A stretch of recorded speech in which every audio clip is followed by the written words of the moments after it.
Hello बच्चों कैसे आप सब लोग। आई होप कि आप सब बढ़िया होंगे। तो गाइज आज के लेक्चर में हम लोग करेंगे न्यूमेरिकल्स। क्लास 12th फिजिक्स से मैंने न्यूमेरिकल सीरीज स्टार्ट की है और बच्चों न्यूमेरिकल सीरीज में मैं आपको करवा रहा हूं topic wise chapter wise numericals. तो बच्चों आज का जो टॉपिक है वो है इलेक्ट्रिक फील्ड का। इलेक्ट्रिक फील्ड के ऊपर मैं बहुत बेहतरीन क्वेश्चन करवाऊंगा जो कि 2024 के पेपर में आपसे पूछे गए होंगे, 2023 के पेपर में, 2020-21 के पेपर में, मतलब जो पीवाई क्यूज है प्रीवियस 5 इयर्स के वो सबके सब लेके आया हूं। और बच्चों क्वेश्चनों के साथ में उनका कंसेप्ट भी आपको बताऊंगा, उनके फॉर्मूले भी आपको बताऊंगा। तो जिन बच्चों ने अभी तक प्रीवियस वीडियोस को नहीं देखा है, प्रीवियस वीडियोस में मैंने इलेक्ट्रिक चार्जेस और कूलम्स लॉ पे क्वेश्चन करवा दिए हैं, वो जरूर देखें। और जिन बच्चों ने अभी तक हमारे चैनल को सब्सक्राइब नहीं किया है गाइस, वो चैनल को सब्सक्राइब जरूर करें। तो चलिए आज के लेक्चर को स्टार्ट करते हैं। मेरा नाम है शैलेंद्र शर्मा और आप मुझे देख रहे हो अपने प्यारे से YouTube channel super ton classes पे।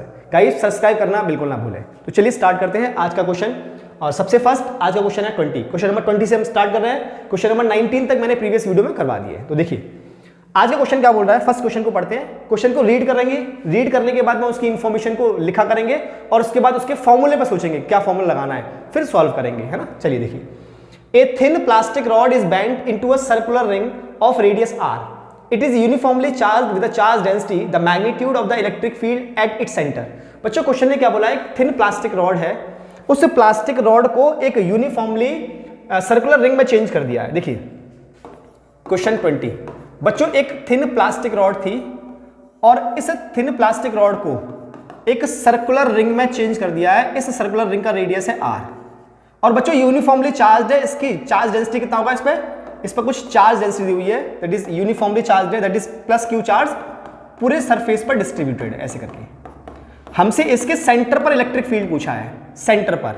तो बच्चा सेंटर पर जो इलेक्ट्रिक फील्ड होगा वो होगा 0। क्यों? क्योंकि सेंटर पे कोई चार्ज नहीं है। ये रहा सेंटर, तो सेंटर पे कोई चार्ज है क्या? नहीं। अगर सेंटर पे कोई चार्ज नहीं है तो इलेक्ट्रिक फील्ड कितना? 0। तो बच्चों किसी भी कंडक्टर के सेंटर पर या किसी भी कंडक्टर के अंदर में चार्ज कितना होता है? 0। क्योंकि चार्ज जितना भी चार्ज है वो सब कहां लाई कर रहा है? सरफेस पर। तो चार्ज ही नहीं है अगर यहां सेंटर पर, तो इलेक्ट्रिक फील्ड कितना होगा? 0। तो बच्चा बी ऑप्शन इज राइट। कौन सा ऑप्शन राइट है? B option is right, 0। Clear है? आगे बढ़े नेक्स्ट क्वेश्चन नंबर 21। देखिए पहले रीड करते हैं, फिर जो इंफॉर्मेशन दी हुई उसको लिखेंगे, फिर फॉर्मूला के बारे में बात करेंगे। The magnitude of electric field due to a point charge object at a distance of 4 metre is 9 coulomb. From the same charge object the electric field of magnitude 16 newton per coulomb will be at a distance of. बच्चों question ने बोला, जरा check करो, देखो question number 21 की बात कर रहे हैं अपन। क्वेश्चन ने बोला है कि किसी भी पॉइंट चार्ज ऑब्जेक्ट के लिए, है ना, 4 मीटर की डिस्टेंस पर इलेक्ट्रिक फील्ड कितना है? 9 कूलम। मतलब इलेक्ट्रिक फील्ड जो दिया है E1 it's a 9 newton per coulomb और हमें डिस्टेंस दी हुई है R1 which is 4 metre, right. Charge same है, चार्ज सेम है, उसी ऑब्जेक्ट की बात हो रही है। E2 16 न्यूटन पर कूलम कब हो जाएगा? ऐसा क्वेश्चन ने बोला है कि जो इलेक्ट्रिक फील्ड है वो 16 न्यूटन पर कूलम कब हो जाएगा? R2 हमसे क्वेश्चन ने पूछा है, राइट। तो बच्चों क्वेश्चन बात कर रहा है पॉइंट चार्ज के लिए। तो पॉइंट चार्ज के लिए इलेक्ट्रिक फील्ड देखो, electric field due to point charge, electric field due to point charge का फॉर्मूला कमेंट बॉक्स में मुझे बताओ अभी के अभी किस किस बच्चे को पता है। Which is E is equal to 1/4 pi epsilon naught into Q by R square, right. अब बच्चा क्वेश्चन में बोला हुआ है कि चार्ज तो सेम है, इसका मतलब चार्ज कैसा है? कांस्टेंट। अगर बच्चा चार्ज कांस्टेंट है, ये कांस्टेंट है और ये ऑलरेडी कांस्टेंट होता है, तो हमारा जो E है वो किस पर डिपेंड कर रहा है? E इनवर्सली डिपेंड कर रहा है R स्क्वायर पर, मतलब E is inversely proportional to R square. Clear? अब अगर इस स्टेटमेंट को यूज करें, इस रिलेशन को यूज करें, तो फॉर्मूला बन जाएगा E1 by E2 is equal to, ये अपॉन में है तो उल्टा हो जाएगा, R2 बाई R1, इसका आ जाएगा होल स्क्वायर। E1 कितना दिया है? 9, E2 कितना दिया है? 16 इज इक्वल टू R2 मुझसे पूछा है और R1 कितना है? 4 और ये हो जाएगा बच्चा इसका होल स्क्वायर। होल स्क्वायर डालोगे यहाँ रूट आ जाएगा। अब रूट से जब बाहर निकालोगे बच्चा तो 9 आएगा 3 और 16 आएगा 4, तो 3/4 is equal to R2 by 4। ये इससे कैंसिल आउट हो गया तो R2 is equal to 3 metre. ये बच्चा हमारे पास आंसर आ गया, R2 is equal to 3 metre. तो कौन सा ऑप्शन राइट है? C option is right. देख लीजिए एक बार, टेक अ स्क्रीनशॉट प्लीज, है ना। आगे बढ़े next question number 22। Question number 22। अच्छा क्वेश्चन है बच्चा, कंसेप्चुअल है ना, स्केलर और वेक्टर पे बेस्ड है। देखिए क्वेश्चन बोल रहा है which one of the following is not a scalar quantity, 4 option में से कौन स्केलर नहीं है।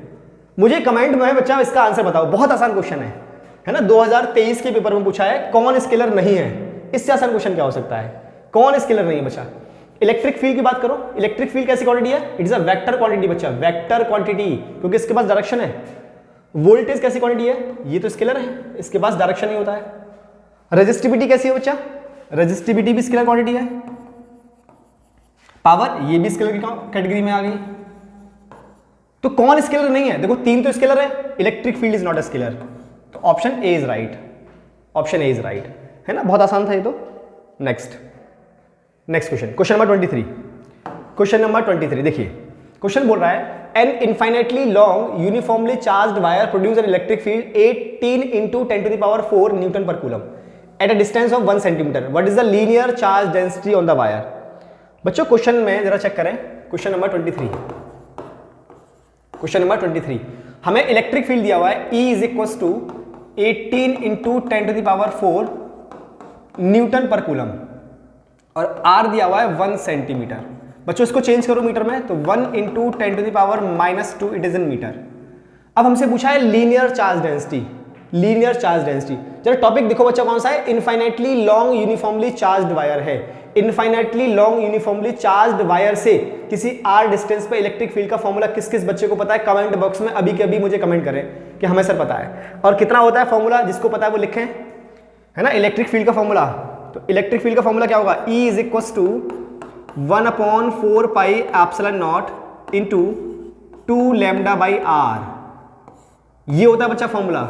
आप इस फॉर्मूले को ऐसे भी लिख सकते हो, E is equal to λ/2 pi epsilon naught into r, दोनों का मतलब एक ही है, एक ही फॉर्मूला है बच्चों दोनों, राइट। तो मैं इस फॉर्मूले को यूज कर रहा हूं, है ना, ये फॉर्मूला और ये फॉर्मूला एक ही फॉर्मूला है, क्लियर है। तो देखिए यहां पर मैंने वैल्यूज पुट की, तो E is equal to 1/4 pi epsilon naught into 2 λ/r।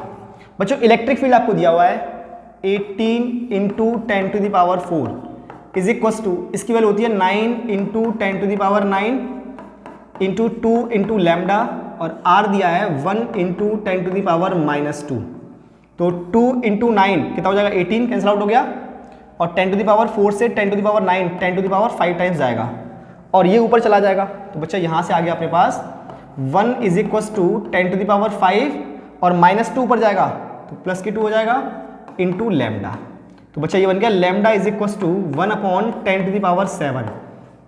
तो यहाँ से आ गया lambda is equal to 1 × 10⁻⁻7 coulomb per metre. और लैम्डा यहाँ पे क्या है, linear charge density, linear charge density. कितना आ गया आंसर, 1 × 10⁻⁻7। तो बच्चा which option is right, option D is right, right. कौन सा ऑप्शन ठीक है, option D is right, 1 × 10⁻⁻7 coulomb per metre. Clear है, आगे बढ़े नेक्स्ट।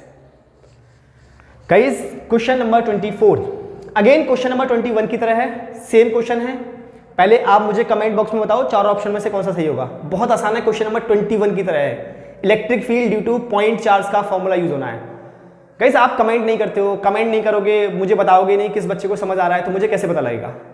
आप कमेंट तो क्या करो भाई, कुछ तो करो, पढ़ाई तो करनी पड़ेगी भैया आपको। देखिए an isolated point charge particle produce an electric field E at a point 3 meter away from it.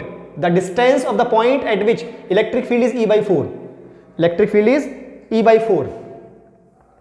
बच्चों क्वेश्चन में हमसे ये पूछा है कि किसी 3 मीटर की डिस्टेंस पर इलेक्ट्रिक फील्ड कितना है, E, है ना। तो कितनी डिस्टेंस पर इलेक्ट्रिक फील्ड E/4 होगा। देखिए क्वेश्चन नंबर 24, E1 बच्चा दिया हुआ है अपन को E, राइट, और R2 कितना दिया है डिस्टेंस, R1 जो बच्चा दिया है वो दिया है 3 मीटर, और E2 दिया है E/4, और डिस्टेंस पूछी है मतलब R2 हमसे पूछा है। तो electric field due to point charge का formula, electric field due to point charge,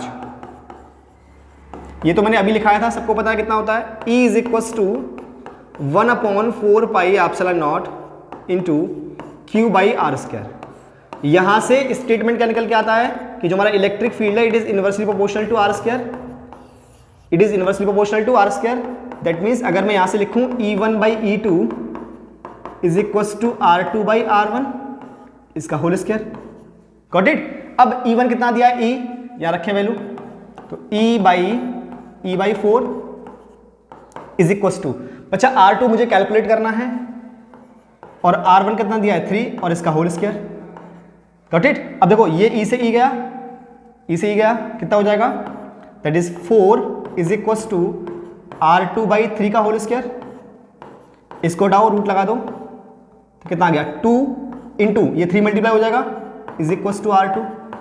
तो यहां से R2 इज इक्वल टू कितना आ गया 6 metre, R2 is equal to 6 metre. देख लीजिए कौन सा ऑप्शन राइट है बच्चा, डी ऑप्शन इज राइट है ना, 6 मीटर। कौन सा ऑप्शन राइट है, D option is right, 6 metre. 2023 का क्वेश्चन है, 2023 के पेपर में आया हुआ है। आसान था, बिल्कुल आसान है, देख लीजिए एक बार। बढ़े आगे, नेक्स्ट क्वेश्चन नंबर 25। अच्छा क्वेश्चन है बच्चा, आसान है। An electron experience a force 1.6 into 10 to the power -16 newton I cap, vector form में दिया हुआ है। In an electric field E vector the electric field E vector is. बच्चों क्वेश्चन ने बोला है कि किसी इलेक्ट्रॉन को अगर आपने एक इलेक्ट्रिक फील्ड में रखा तो वो इतना फोर्स एक्सपीरियंस करता है, तो वो इलेक्ट्रिक फील्ड कितना होगा, जरा चेक करो बच्चा। Question number 25। बच्चा वी नो दैट, अपन को पता है एक बात कि अगर आपने किसी भी इलेक्ट्रॉन को, किसी भी चार्ज पार्टिकल को किसी इलेक्ट्रिक फील्ड में रखा तो वो एक फोर्स एक्सपीरियंस करता है, और फोर्स का नाम कितना होगा, F is equal to Q into e. F is equal to Q into e. तो force F is equal to Q into e. और यहां आपने किसको रखा है, इलेक्ट्रॉन को, तो F वेक्टर फॉर्म में ले रहे हैं, तो चार्ज कितना हो जाएगा माइनस के E into E vector. Vector form में ले रहे हैं इसलिए चार्ज नेगेटिव ले रहे हैं बच्चा। क्लियर है। हमसे इलेक्ट्रिक फील्ड पूछा है, तो electric field is equal to F vector divide by minus E। So electric field is equal to F vector कितना दिया बच्चा, 1.6 into 10 to the power -16, it is N I cap, divide by बच्चों minus के E की value कितनी होती है 1.6 into 10 to the power -19। तो ये इससे कैंसिल आउट हुआ और 10 टू द पावर 9 से ये गया 10 to the power -3 times. So यहां से बन जाएगा E vector is equal to minus के 1 into 10 to the power plus के 3, ये ऊपर जाएगा है ना, तो -3 से क्या हो जाएगा +3 हो जाएगा, और ये आ जाएगा i cap. It is in newton per coulomb. देख लीजिए, तो विच ऑप्शन इज राइट बच्चा, option B is right, -1 into 10 to the power 3 newton per coulomb i cap. देख लीजिए एक बार, आसान है, इस फॉर्मूले पर बेस्ड है, F is equal to Q into E. Clear. आगे बढ़े, next guys, next question number 26। अच्छा क्वेश्चन है, कंसेप्चुअल है, आप पहले इसके कंसेप्ट को समझें उसके बाद क्वेश्चन को करेंगे। और बच्चा क्वेश्चन में ही पूरा कंसेप्ट छुपा हुआ है ना, मतलब एक तरह का डेरिवेशन मान लो आप इसे। देखिए, a point charge q naught is moving along a circular path of radius a with a point minus q at the center of circle. The kinetic energy of q naught is। अच्छा question है बच्चा। देखिए बच्चों, question ने क्या बोला है, थोड़ा गौर करें क्वेश्चन पे।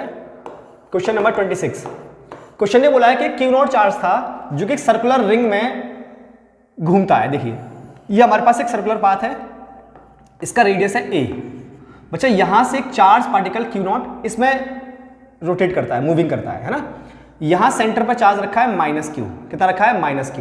तो इस पार्टिकल की काइनेटिक एनर्जी क्या होगी, मतलब q naught की काइनेटिक एनर्जी पूछी है। तो बच्चों काइनेटिक एनर्जी की अगर बात करें तो काइनेटिक एनर्जी का फॉर्मूला होता है 12mv²। मतलब मुझे काइनेटिक एनर्जी निकालने के लिए बच्चा mv² निकालना होगा, मतलब वेलोसिटी चाहिए मुझे। क्या चाहिए, वेलोसिटी। अब अगर ये चार्ज पार्टिकल यहां घूम रहा है तो किसी भी चार्ज पार्टिकल को सर्कुलर मोशन में घूमने के लिए एक फोर्स रिक्वायर्ड होता है, और उस फोर्स का नाम है सेंट्रीपिटल फोर्स। तो बच्चा इस चार्ज पार्टिकल को यहां फोर्स कौन प्रोवाइड कर रहा होगा घूमने के लिए, मतलब इस चार्ज पार्टिकल को सेंट्रीपिटल फोर्स कौन दे रहा होगा, वो दे रहा होगा बच्चा इन दोनों के बीच में लगने वाला अट्रैक्शन फोर्स, इन दोनों के बीच में लगने वाला कूलम फोर्स। तो कूलम, क्योंकि दो चार्ज पार्टिकल हैं और डिस्टेंस पर रखे हुए हैं, तो इनके बीच में कूलम फोर्स जो होगा वो इसको that is centripetal force provide कर रहा होगा। मतलब सेंट्रीपिटल जो फोर्स है वो कहां से मिल रहा है, इन दोनों के अट्रैक्शन के फोर्स से। तो इन दोनों के बीच में लगने वाला इलेक्ट्रिक फोर्स इक्वल होगा बच्चा इन दोनों के सेंट्रीपिटल फोर्स के बराबर, इसको रिक्वायर्ड सेंट्रीपिटल फोर्स के बराबर। अब इन दोनों के बीच लगने वाला कूलम फोर्स कितना होगा, 1/4πε0 into q naught divide by a square is equal to centripetal force का फॉर्मूला क्या होता है, m v square upon r. तो m v square upon r का मतलब रेडियस ए, ये ए से बच्चा ए कैंसिल आउट हो गया, तो यहां से एम वी स्क्वायर अपन के पास आ गया 1/4πε0 into q naught by a, ये हमारे पास एम वी स्क्वायर आ गया। मुझे कैलकुलेट करना है काइनेटिक एनर्जी। तो बच्चों kinetic energy k e which is equal to half m v square. अब बच्चा एम वी स्क्वायर हमारे पास यहां से आ चुका है, put the value get the answer. So kinetic energy is equal to half into 1/4πε0 into q naught by a, मतलब ये बन गया बच्चा 1/8πε0 into q naught by a, ये आ गया। तो ये आ गया अपने पास काइनेटिक एनर्जी, ये आ गई काइनेटिक एनर्जी। अगर आपको ऑप्शन के अकॉर्डिंग लिखना है तो ये लिख जाएगा kinetic energy is equal to q naught by 8πε0 into a. देख लीजिए, मैच करो कौन सा ऑप्शन मैच कर रहा है, जल्दी से बताओ कौन सा ऑप्शन मैच कर रहा है। Option B is right, q naught by 8πε0 into a. अच्छा क्वेश्चन है, कंसेप्चुअल है, देख लीजिए एक बार। नेक्स्ट आए, next question number 27। Question number 27 बच्चों क्वेश्चन नंबर 26 जैसा ही क्वेश्चन नंबर 27 भी है, सेम कंसेप्ट है इसमें भी। क्वेश्चन बोल रहा है ए particle of mass m and charge -q is moving with a uniform speed v in a circle of radius r with another charge capital small q at the center of the circle, the value of r is। देखिए same question है बच्चा, question number 27 same concept में based है। अगर आपने पिछले question का concept देखा होगा तो सेम बेस्ड है। देखिए ये अपने पास एक सर्कुलर पाथ है और इसकी रेडियस है बच्चा r, यहां एक चार्ज रखा है -q जो कि v वेलोसिटी से घूम रहा है और इसका मास है m। अब सेंटर पे एक चार्ज रख दिया स्मॉल q, तो हमें r की वैल्यू निकालनी है। तो सेम कंसेप्ट बच्चा, इस पार्टिकल को घूमने के लिए, इस -q पार्टिकल को घूमने के लिए सेंट्रीपिटल फोर्स कौन प्रोवाइड करेगा, इन दोनों के बीच में लगने वाला कूलम फोर्स, राइट। तो दैट इज इन दोनों के बीच में लगने वाला इलेक्ट्रिक फोर्स वो किसके इक्वल होगा, सेंट्रीपिटल फोर्स के इक्वल होगा। ये कितना होगा 1/4πε0 into q divide by r square is equal to m v square upon r. ये r से r कैंसिल आउट हो गया और आपको r कैलकुलेट करना है। अब सिर्फ इसको अरेंज कर दो आप, है ना। तो ये बन जाएगा 1/4πε0 into q square by r is equal to m v square. तो r को इधर ले आओ, इसको इधर ले आओ, तो r इज इक्वल टू ये बन जाएगा 1/4πε0 इंटू m, है ना। ये m भी इधर आ जाएगा और ये आ जाएगा q अपॉन v, तो q अपॉन v का होल स्क्वायर। ये बच्चा आंसर आ गया, देख लीजिए एक बार, राइट। ये हमारा आंसर हो गया। तो 1/4πε into m q by v का होल स्क्वायर। तो कौन सा ऑप्शन राइट है, ऑप्शन मैच करो जरा एक बार। Option B is right. कौन सा ऑप्शन आया, ऑप्शन बी इज राइट। देख लीजिए एक बार, क्लियर है, देख लो एक बार, देख लो, ऑप्शन बी इज राइट। आगे बढ़े, next question number 28। Question number 28 ये भी अच्छा क्वेश्चन है, कंसेप्चुअल है। Two charged particle p and q having the same charge but different mass is mp and mq start from rest and travel equal distance in uniform electric field E in time tp and tq respectively neglecting the effect of gravity. The ratio of tp by tq is. बच्चों एक हमारे पास topic है motion of charged particle in uniform electric field E। उसका अगर आपको formula पता है, वो कंसेप्ट अगर आपको पता है, तो ये क्वेश्चन आप आसानी से कर पाओगे। देखिए क्वेश्चन नंबर 28 बच्चों, we know that motion of charged particle in uniform electric field. बच्चों motion of charged particle in uniform electric field, जब हम इसको ड्राइव करते हैं तो यहां से हमारे पास एक टाइम का फॉर्मूला निकल के आता है टाइम का जो फॉर्मूला है बच्चा वो निकल के आता है t is equal to root में 2m into h divide by q into e. जब हम इस टॉपिक को पढ़ते हैं तो वहां से हमारे पास एक टाइम का फॉर्मूला निकल के आता है t is equal to 2 into m h by q into e. अब इस क्वेश्चन के अकॉर्डिंग बच्चा मास केवल चेंज है, एच भी सेम है, चार्ज भी सेम है, इलेक्ट्रिक फील्ड भी सेम है, मतलब एच क्यू और ई ये सारी बातें कांस्टेंट है बच्चा। सिर्फ कौन डिफरेंट है? मास। मास कैसा है? डिफरेंट है। इसका मतलब टाइम का जो रिलेशन आ गया बच्चा वो डायरेक्टली प्रोपोर्शनल होगा रूट एम के। तो अब अगर मुझे टीपी बाई टी क्यू का रेशियो लिखना है तो T P by T Q is equals to root में कितना होगा? M P by M Q. Directly answer है, देख लीजिए आप एक बार कौन सा ऑप्शन राइट होगा, देख लो एक बार। M P by M q, तो बच्चा option c is right. Directly answer है ये तो, है ना। अगर आपको ये फॉर्मूला आता है तो डायरेक्टली इसका आंसर टिक कर पाओगे। क्लियर है? 2024 के पेपर में आया हुआ है, देख लीजिए एक बार। तो गाइज ये लेक्चर कैसा लगा, न्यूमेरिकल्स कैसे लगे, कमेंट बॉक्स में कमेंट करके जरूर बताएं। मिलते हैं ऐसे ही बेहतरीन क्वेश्चनों के साथ में नेक्स्ट वीडियो में। टिल देन जय श्री कृष्ण, जय श्री राधे।